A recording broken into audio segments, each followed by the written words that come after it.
All right. Well, good morning. Good morning. Hey, if we've not met, my name is Wesley. I'm one of the pastors here. So glad you are here.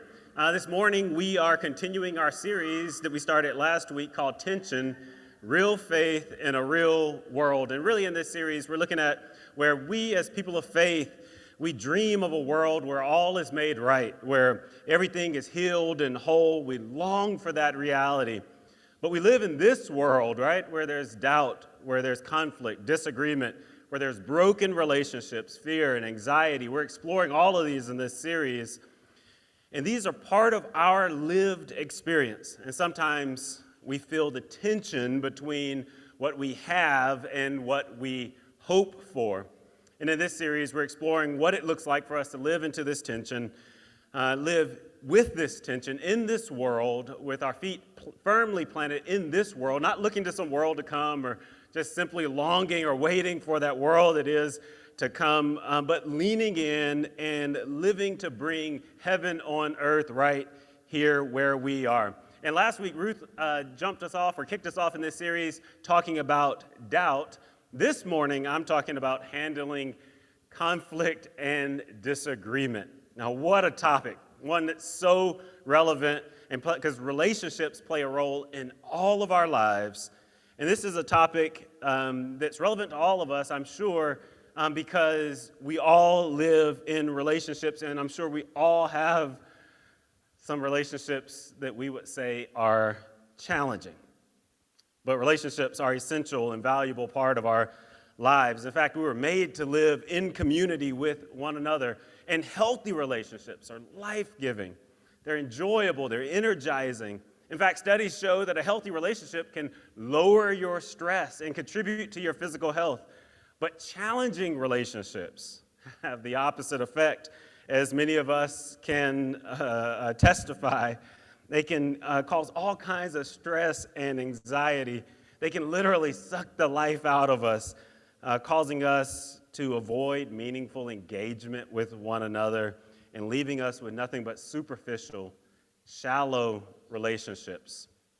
Man, and we're so divided right now in this country and really all across the world. It feels like everyone has an issue or cause that they're passionate about and opinionated about, and safe spaces and room for dialogue and divergent perspectives seem to be disappearing.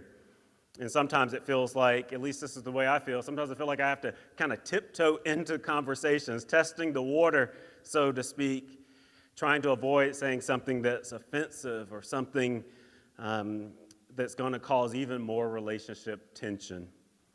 And I don't know about you, but sometimes I end up settling for the path of least resistance, which is sadly often silence. And my fear is that this is making our relationships shallow and kind of cliquish. And when this happens, I think we miss out on the opportunity to truly know one another, to engage in conversation with each other, to grow from perspectives that are different than our own. And this is so problematic because healthy relationships are a key part, a vital part of a satisfying life and really a strong society. And I have to be honest, I feel like this is like this enormous topic, too enormous to cover in one message. And maybe I'm overthinking this. In fact, I'm probably most certainly overthinking it. But here's what I've noticed about relationship messages. I've noticed that there is a tendency with messages like this to take some practical principles from psychologists and counselors, therapists, to take those and to place them alongside scriptures that say something similar, and then present them in a rather reductionistic, maybe oversimplistic fashion as spiritual practices for having healthy relationships. And don't get me wrong, I think there's enormous value in some of these practices. You're probably familiar with some of them or heard some of them before. Things like active listening, things like not letting the sun go down on your anger. I always struggle with that one. Sometimes I always feel like I need to sleep some things off. I need to let the sun go down while I'm angry. things like speaking the truth in love, right? These are helpful practices that we could talk about, and you could apply them to your relationship. And yeah, sometimes they do help. And what I've found, at least part of my experience, has been that those kinds of messages people often enjoy because it gives them some practical steps, some things that they can go home today and apply to their life. But I like to think of myself as more of a theologian than a therapist. And there's already a lot of good content out there on the internet, which I'm hesitant to say because there's also a lot of bad stuff on the internet. But there's a lot of good content about dealing with conflict and disagreement and challenging relationships. And I also think, and I probably should have said this first before I said go to the internet, but I also think a good counselor and a therapist can work wonders for relationship challenges. And I think all of us need a good therapist on call for either the relationship with ourselves or the relationship with others. So because I think of myself as more of a theologian than a therapist, I won't muddle the waters with my pseudoscience relationship advice this morning.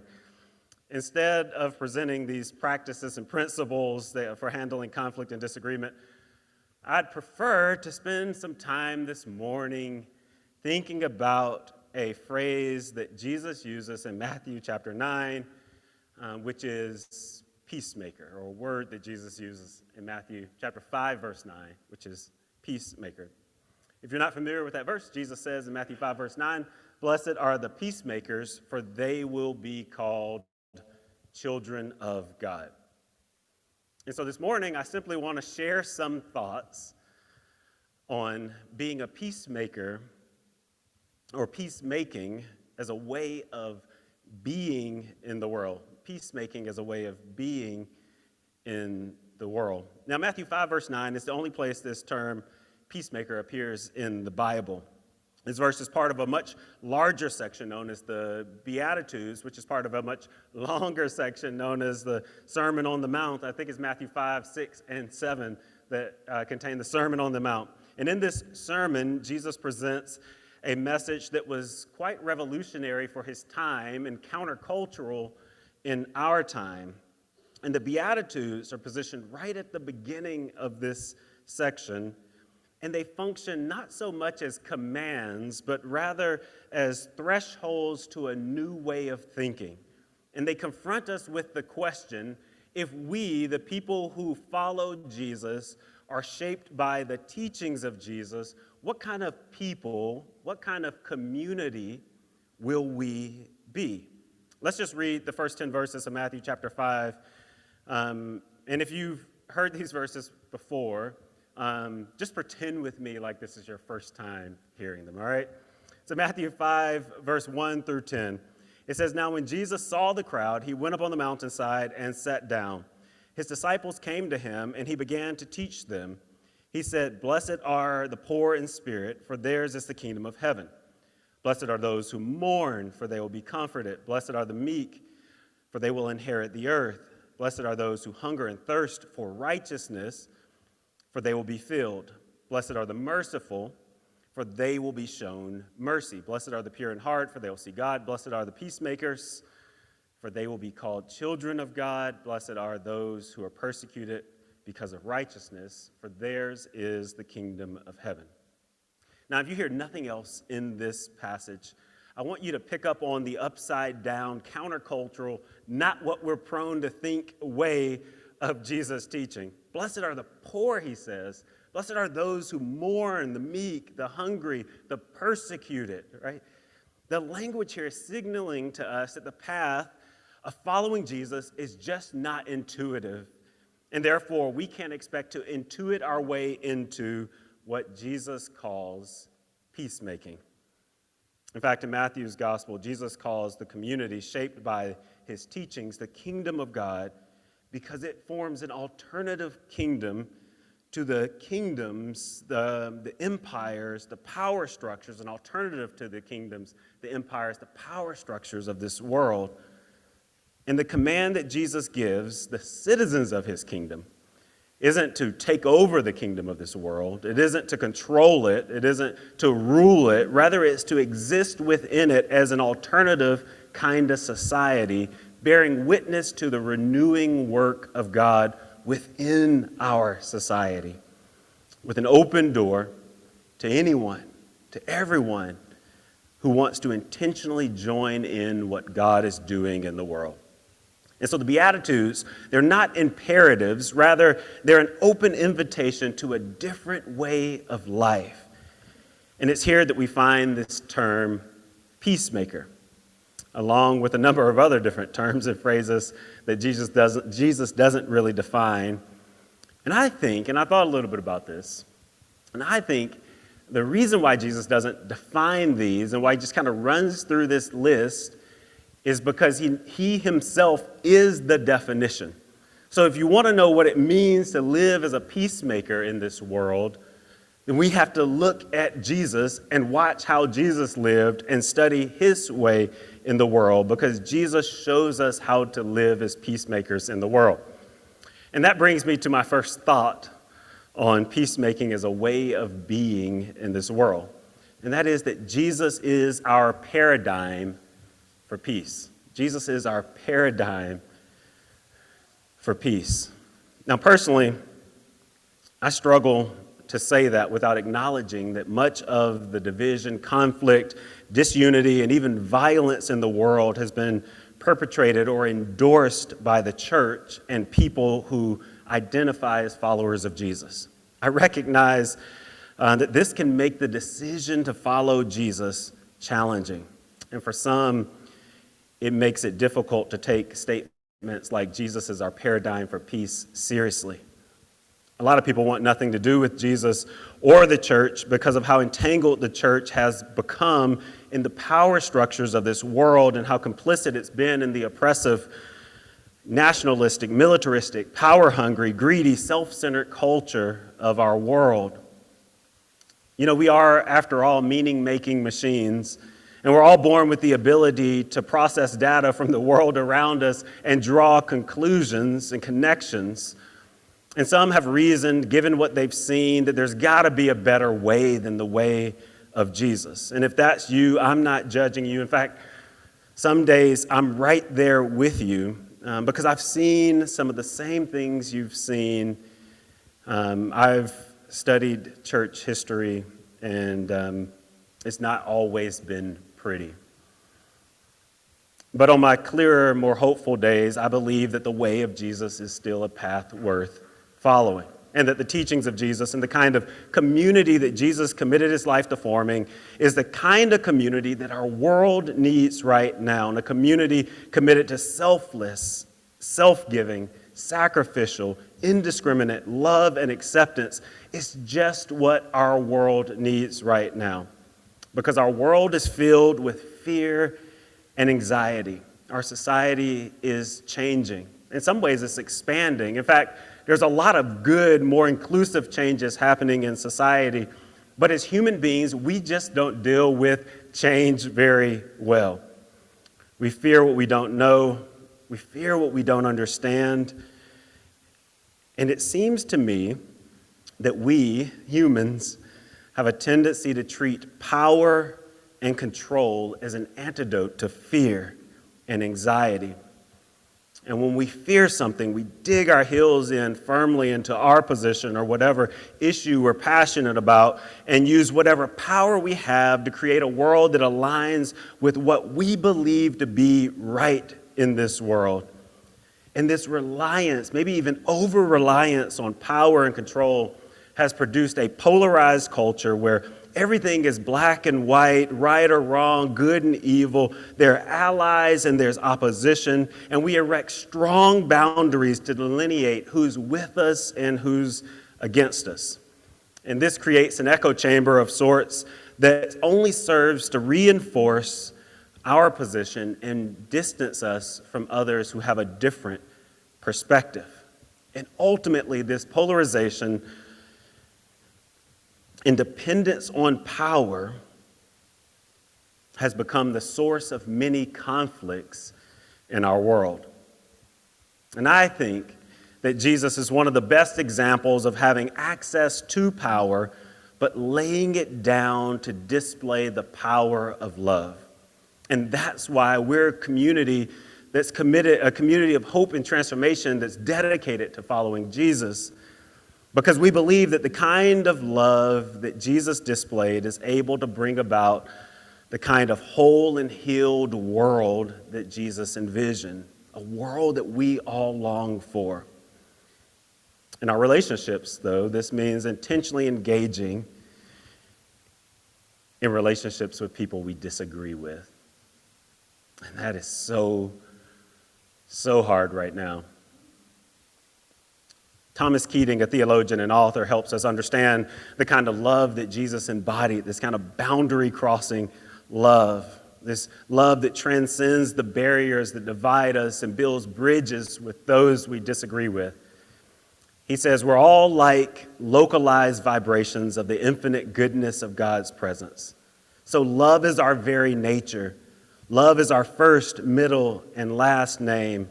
Love is all, not love as sentimentality, but love that is self-forgetful and free of self-interest. I think Keating, who was a monk who spent a lot of time in silence and solitude, understood that it's only as we make space in our lives for the divine loving presence that we can decenter ourselves, that we can lay down our way, that we can draw close to somebody with a different perspective, that we can make space for loving encounters with others, especially those we disagree with. It's this kind of life that does not revolve around self. It's the kind of life that Jesus is inviting us into when he says, blessed are the poor in spirit, blessed are those who mourn, the meek, those who are hungry, thirsty for righteousness, the merciful, the pure in heart, the peacemakers, the persecuted. You see, Jesus is definitely not calling us to assert our position and use our power to obtain it, but to divest ourselves of worldly power and to invest ourselves in the power of love. I think that's what Paul understood when he wrote to the church at Philippi in Philippians 2, verse 5, where he says, in your relationship with one another, have the same mindset as Christ Jesus, who being in the very nature God, did not consider equality with God something to be used to his own advantage. Rather, he made himself nothing, taking the very nature of a servant, being made in likeness as a human, and found in the appearance as a man, he humbled himself and became obedient to death, even death on a cross. If Jesus is our paradigm for peace, then the question is, how do we as peacemakers handle conflict and disagreement? I don't quite have an answer for that, but I do know that we must slow down when conflicts and disagreements arise, that we have to seriously contemplate what does it look like for me to follow Jesus in this situation? What does it look like for me to give up my rights? What does it look like for me to give up my power? What does it look like for me to make space for the perspective of others? What does it look like for me to love those with whom I disagree? Jesus gave up power. We know that. We see that. History tells us that. And he refused to allow power to be used as an antidote to fear and anxiety. That brings me to my second thought on peacemaking as a way of being in the world, and that is peacemaking is not the possession of the church. What I mean by that is that we haven't cornered the market on peace, nor should we be trying to. In fact, the world is filled with peace-loving religions, and it's going to require interfaith dialogue, collaboration, and education, learning from each other, if we're going to truly become a community of peacemakers who handle conflict and disagreement without descending into disunity and division. In other words, we need our brothers and sisters from other faith traditions. Western Christianity can become so focused on what we can do to make the world right, what actions we can take to handle conflict and disagreement. We're so eager to fix our broken relationships, but Eastern spirituality and other religious traditions help us see the value in cultivating a deep reservoir of inner peace out of which we can live more peacefully in the world. Now, I'm not trying to flatten, nor do I want to sound like I'm trying to flatten the rich and meaningful traditions of other religions, but from Buddhism, we can learn practices like meditation and mindfulness that decenter self and enable detachment from the expectations that we often hold over others. From Hinduism, we can learn from their deep and meaningful belief in the interconnectedness of all beings and the emphasis on seeing the divine in every individual. From Islam, we can see and we can learn from the use of salam or peace as a greeting and also as a principle and guiding ethos for promoting harmony and reconciliation in all interactions. And by learning from the teachings and practices of diverse religious traditions that we live among, we can enrich our understanding of peacemaking and contribute to building a more harmonious, compassionate, loving, and peaceful world. You know, while our faith tradition does offer great depth of wisdom and insight into how to live peacefully in this world, I think we got to remain open to learning from the religious traditions, from other religious traditions, recognizing that, as Martin Luther King reminded us, that we are caught together in an inescapable network of mutuality, tied in a single garment of destiny. And I think it was this recognition that caused King and others who were part of the civil rights movement to be open to the critique from religious leaders of other faiths, like Gandhi, who said, which could be something used to be something we could be offended by, or we could humbly listen and learn, right? Gandhi, who said, "It is a first-class human tragedy that people of the earth who claim to believe in the message of Jesus, whom they describe as the Prince of Peace, show little of the belief in actual practice."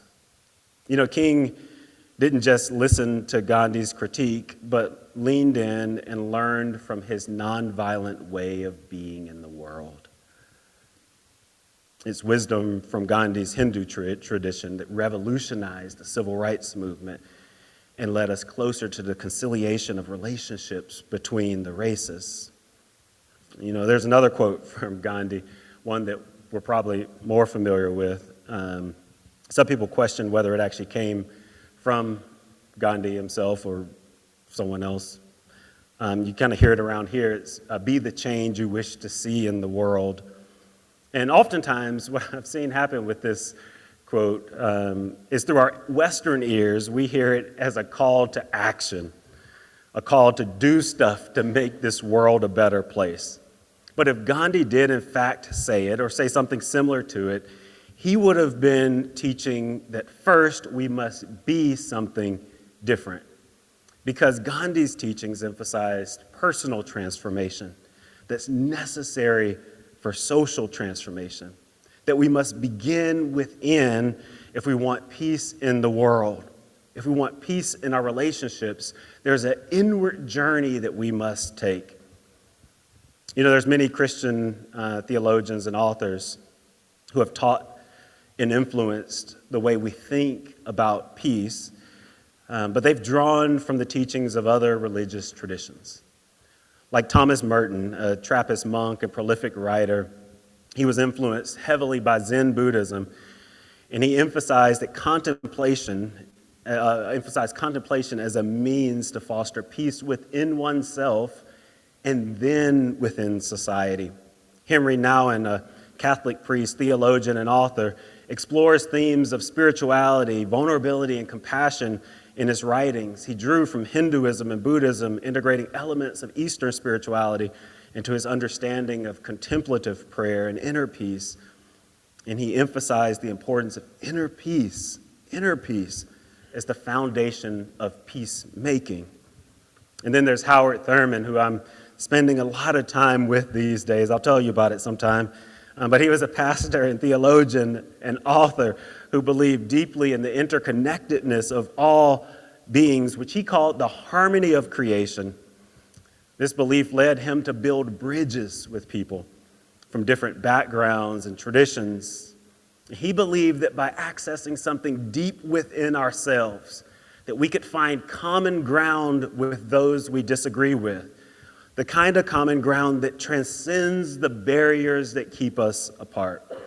In fact, in 1944, I find this super fascinating, Howard Thurman left a position at Howard University, just kind of up the road, to help start the first interracial, interfaith church in America.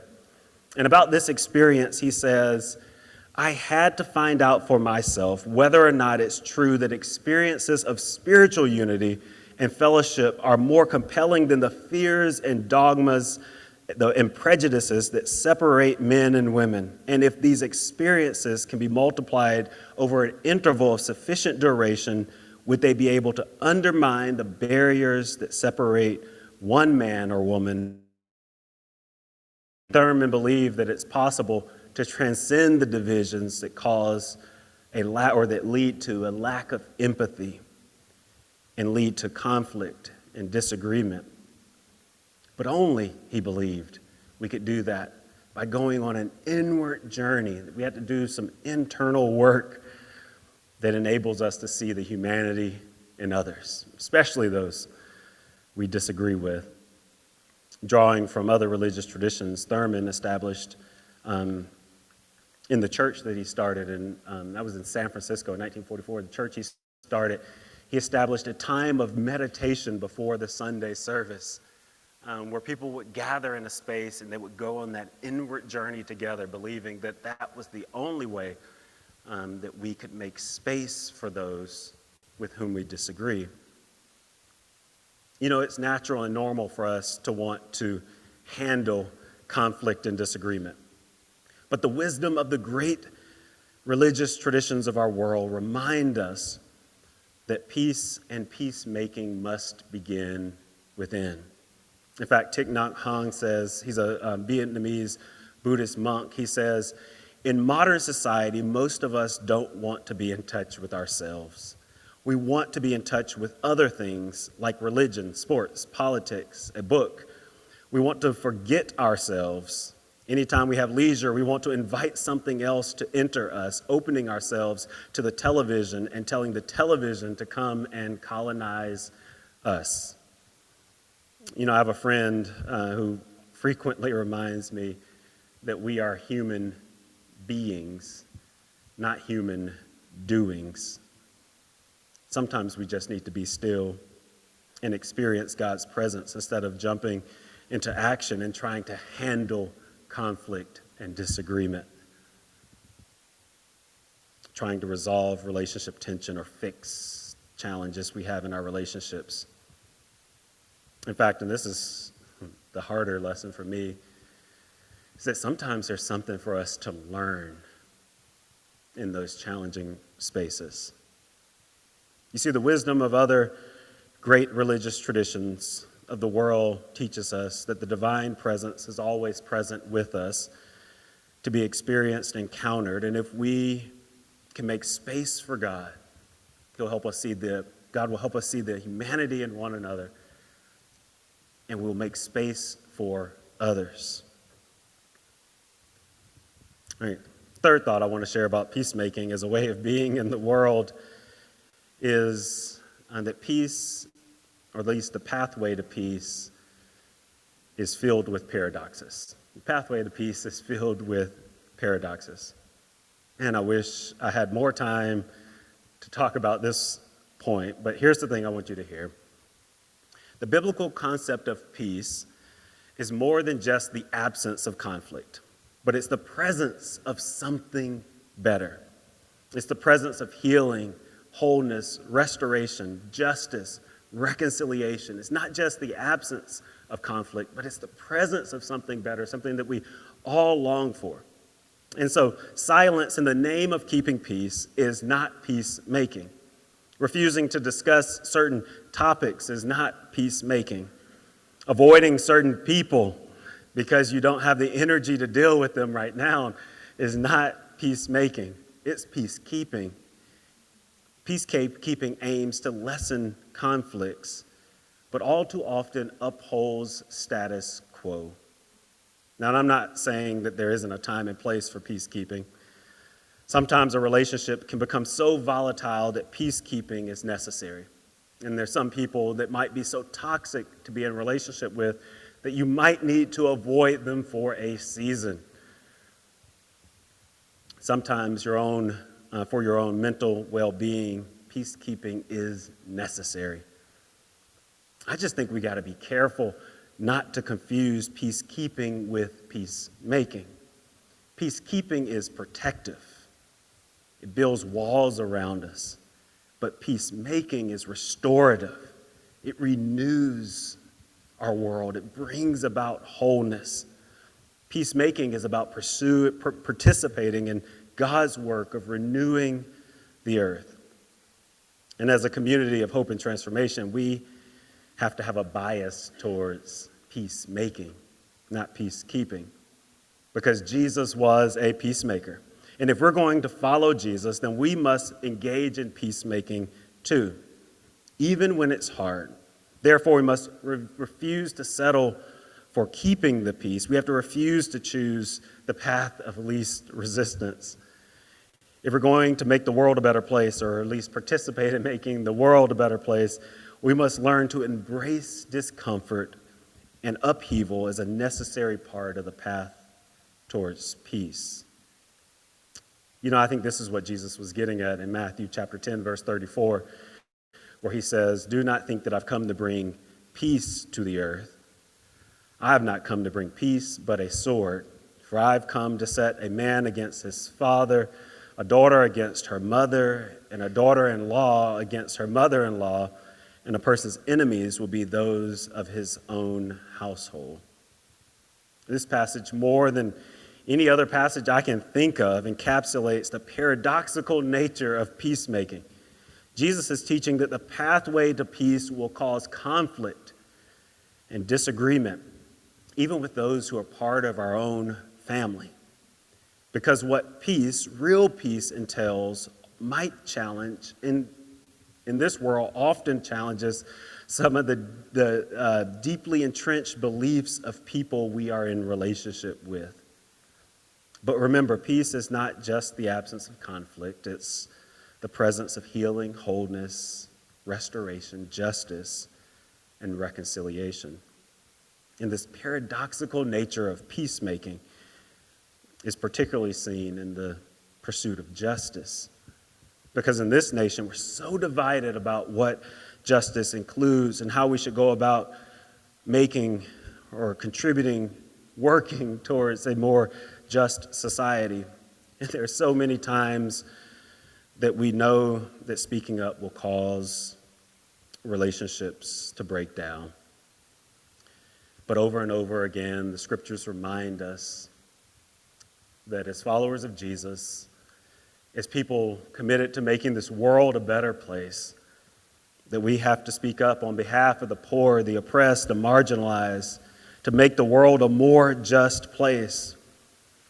And while we may feel that our voice doesn't make a big difference, or that our silence isn't really harming anyone, as followers of Jesus, we must find our voice so that we can counter the hateful, oppressive, violent rhetoric that is calling for a less inclusive, less loving, less free-for-all society.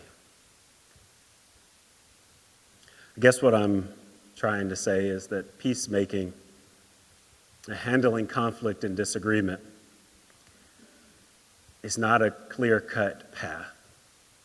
It's not easy to navigate, but we can only navigate it as long as we look towards Jesus as our paradigm for peace. Look beyond Jesus to other peace-loving religions and wisdom that's in this world on how we can live more peacefully in this world.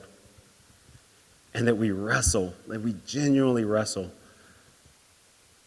And we're honest with ourselves about times that we are settling for keeping peace when we could be stepping up, standing up to be peacemakers in this world, contributing to a world that's more whole, healed, just, a world where everyone belongs and experiences the love of God. Well, this morning, just like every Sunday morning, we share in a time of communion. And the band can come on up now. And when I think of communion, when I think of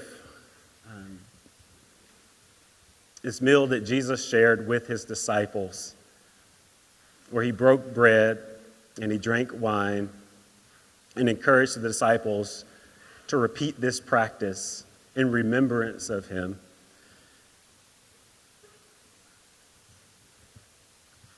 it always reminds me of some of the hard decisions I have to make in the pathway to following Jesus, in the path to being a peacemaker in this world.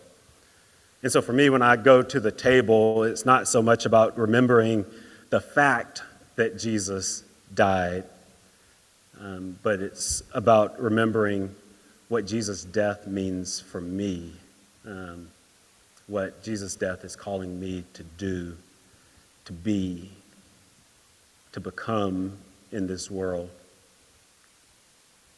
And so there's 3 tables around the room. There's one in the center, 2 on the side.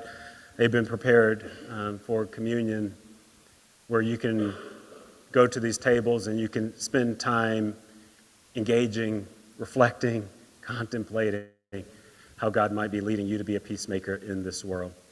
There's also, in these first stations in the front of the room, the racial justice stations, there's actually a new handout there that helps us better understand the conflict that's happening in Gaza and how we can stand for justice.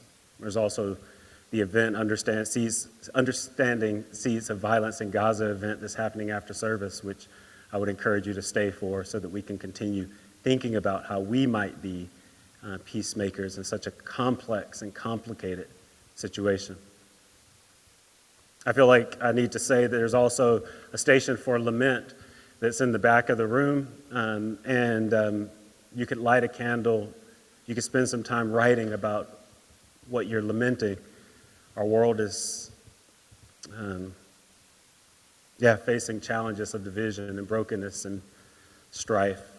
Or maybe you want to spend time at the prayer station, spending time in prayer. I think that noun, more than sometimes, at least in my memory, there's a lot going on right now, and it's a space to grieve, to go in, to sit in the brokenness, conflict, not trying to rush towards fixing, to just be, make space for God, and let God lead us. So as you feel comfortable, make your way to one of these stations or stay where you are and spend some time reflecting.